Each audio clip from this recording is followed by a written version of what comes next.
dólar vem tendo uma significativa queda nos últimos dias. Depois de chegar a R$ 5,80 no ano passado, o dólar ontem teve mínima de R$ 4,76. Para entender o que está acontecendo, nós vamos conversar agora com o professor de Economia da Universidade Federal do ABC e membro do Observatório da Política Externa e da Inserção Internacional do Brasil, Giorgio Romano. Bom dia, Giorgio, tudo bem? Tudo bem, Rodrigo, ouvintes aqui, TVT, Rádio Brasil Atual. Professor, que fatores estão influenciando essa queda no valor do dólar? Isso tem algo a ver com a política econômica brasileira ou é uma conjunção de fatores aí aliados à guerra?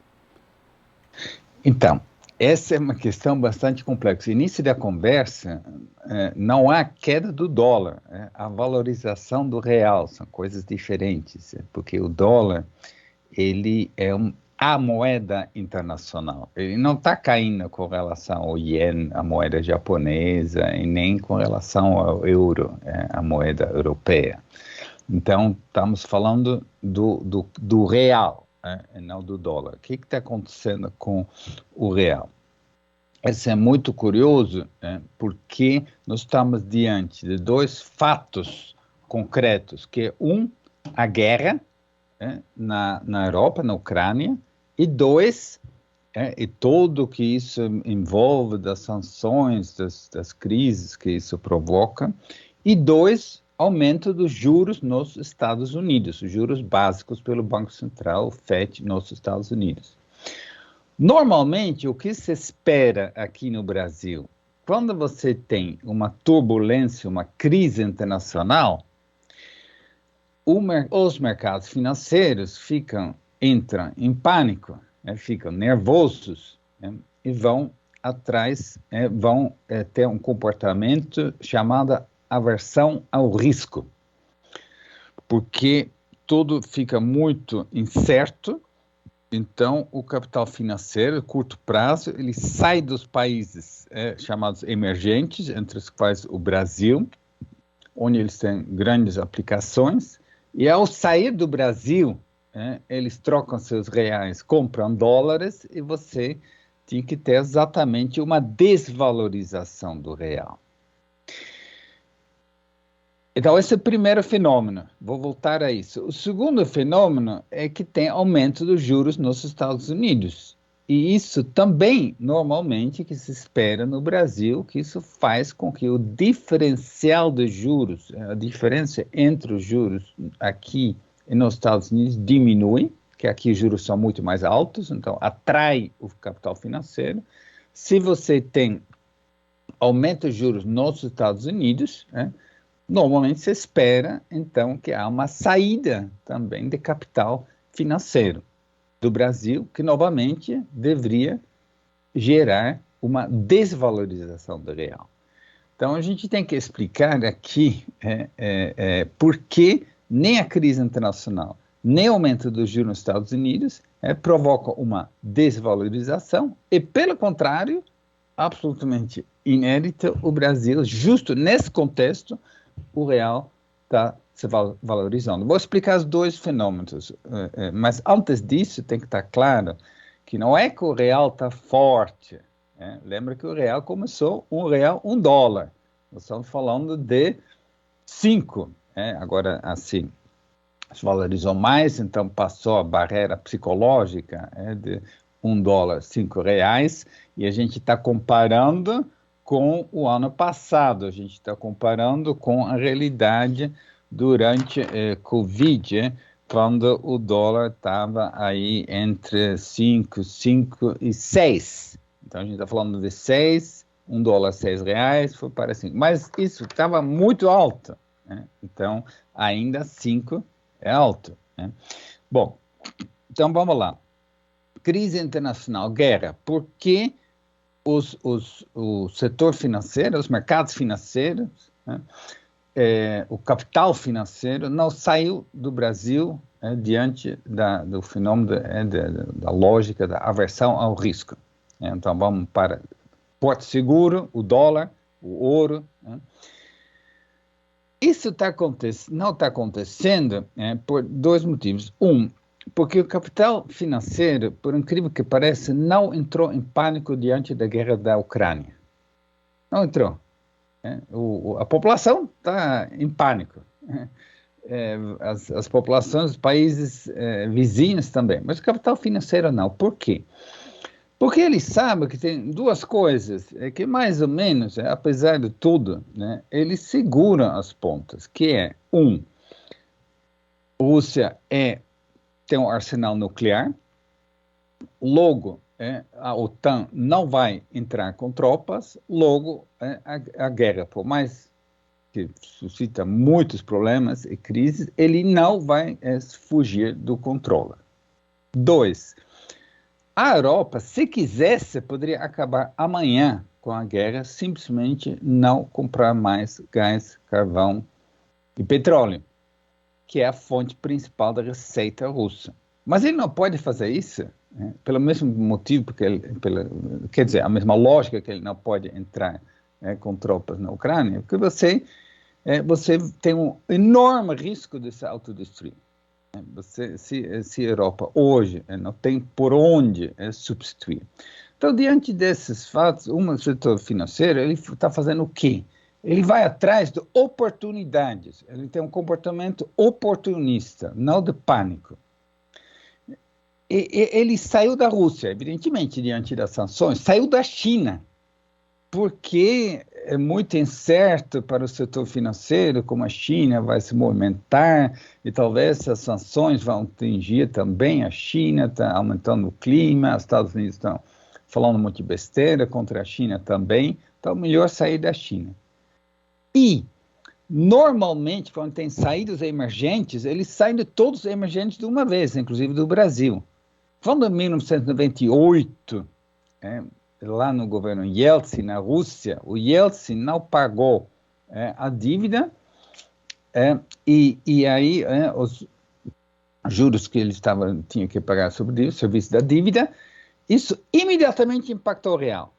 Foi esse fenômeno na Rússia que suscitou, provocou o colapso da âncora cambial.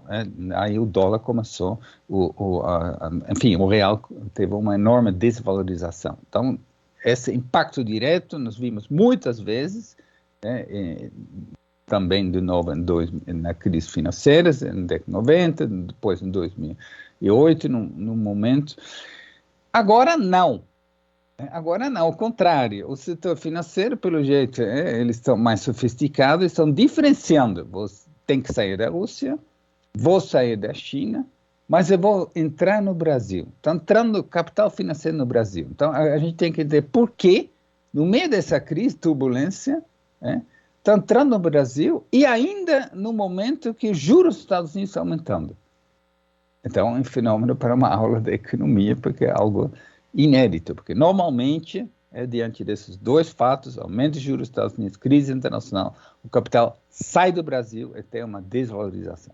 Por que não acontece? Duas coisas. Uma, os preços internacionais, por causa da guerra, os preços internacionais dos commodities, das matérias-primas que o Brasil exporta, que o Brasil tem em abundância, estão aumentando. Principalmente minério de ferro, mas também os produtos de alimentação e, sobretudo, petróleo. Certo? Então, lucros do Petrobras extraordinários, a gente sabe que 2/3 das ações de Petrobras são na mão dos privados, que se enriquecem, aí rodapé. Mas esse fenômeno é que os preços internacionais, e a tendência é que esses preços internacionais vão ficar por um bom tempo, mesmo depois de um acordo de paz, que chega rápido, a gente espera, mesmo depois eles vão ficar altos.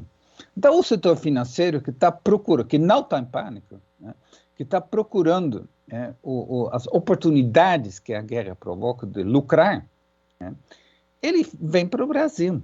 Segundo fenômeno, segunda questão que explica que o Banco Central do Brasil, com o Roberto Campos Júnior, ele está seguindo o aumento dos juros nos Estados Unidos. A gente está vendo, aumentou o Selic 1%, já está 11,75%. É a expectativa do mercado que o Banco Central vai continuar e que daqui a pouco estamos com 13,5% de juros básicos.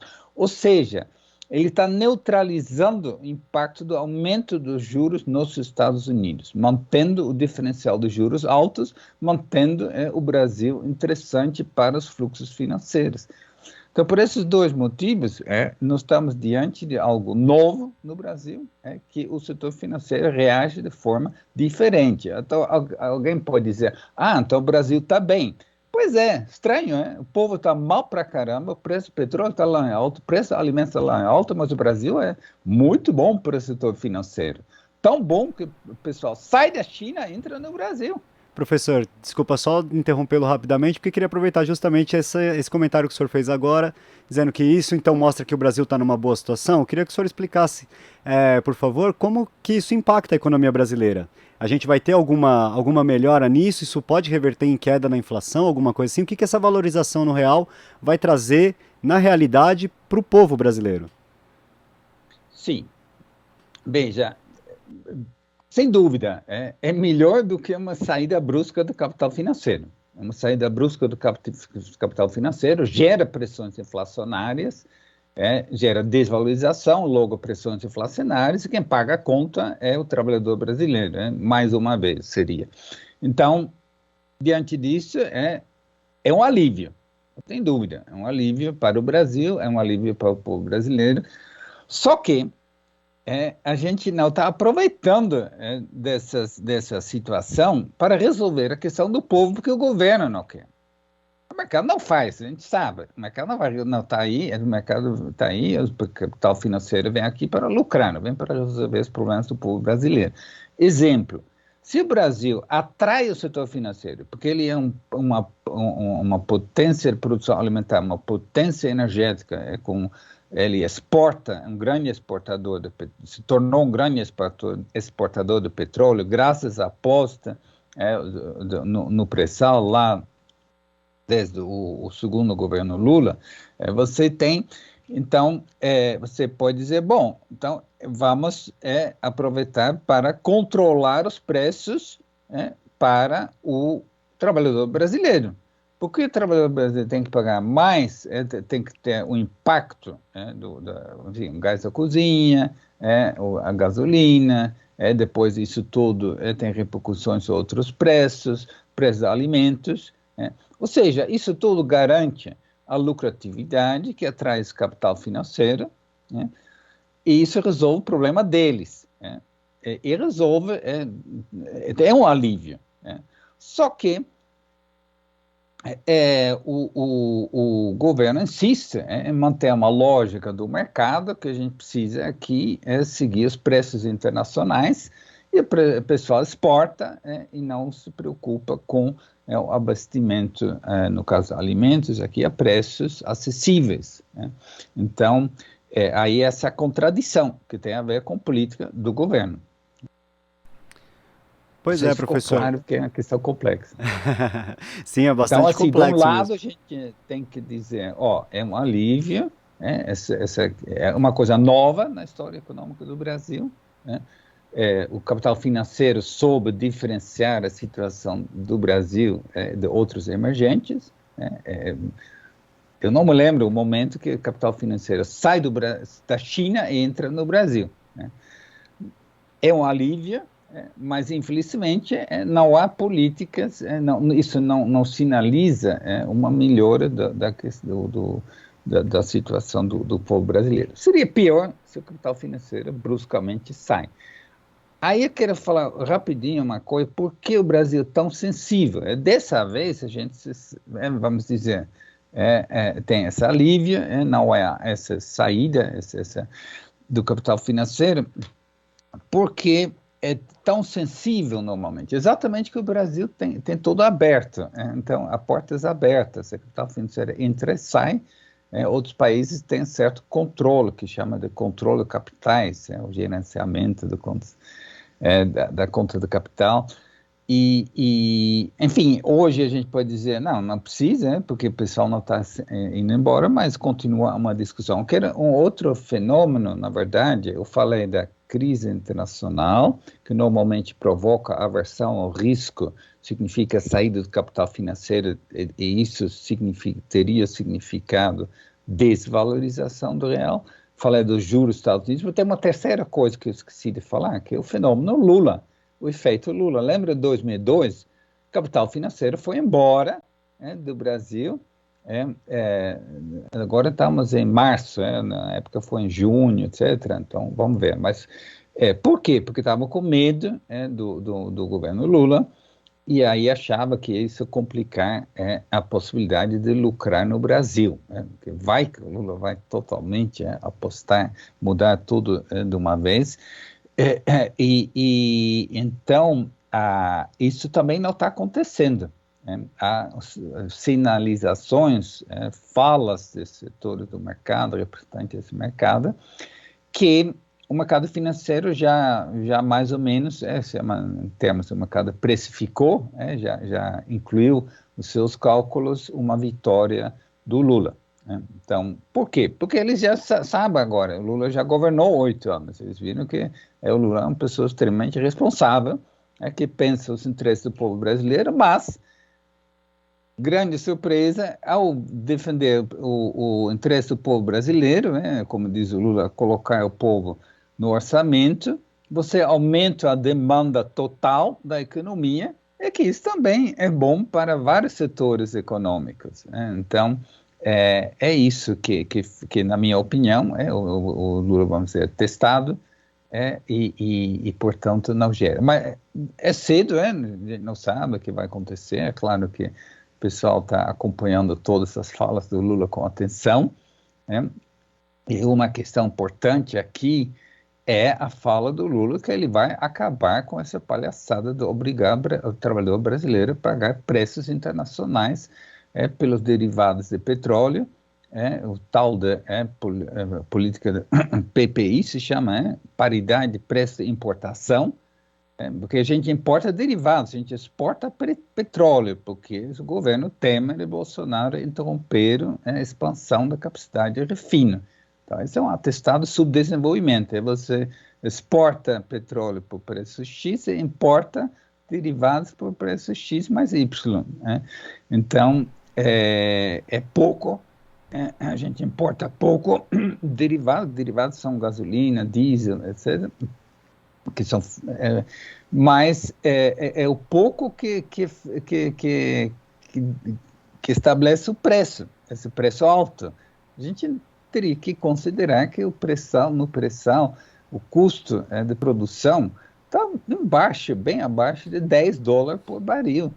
É verdade, então, se o preço professor internacional sente $10 por barril, não é difícil já entender por que a Petrobras está fazendo esses lucros extraordinários, e esses lucros extraordinários, infelizmente, não vão para o povo brasileiro, mas vão para os acionistas, que são 2/3 privados, dos quais metade no exterior. É verdade, professor, isso é um absurdo mesmo. O senhor me desculpa ter que cortá-lo, a gente está com um tempo um pouco curto hoje, Sim. Mas eu queria agradecer muito sua participação aqui no Jornal Brasil Atual, por todas essas explicações que o senhor nos deu. Um bom dia e um bom final de semana para o senhor. Ok, obrigado, sempre à disposição. Abraço, bom final de semana para todos. Um abraço, professor. Conversamos aqui com o professor de Economia da Universidade Federal do ABC e membro do Observatório da Política Externa e da Inserção Internacional do Brasil, George Romano. Você está ouvindo Jornal Brasil Atual. As notícias que os outros não dão.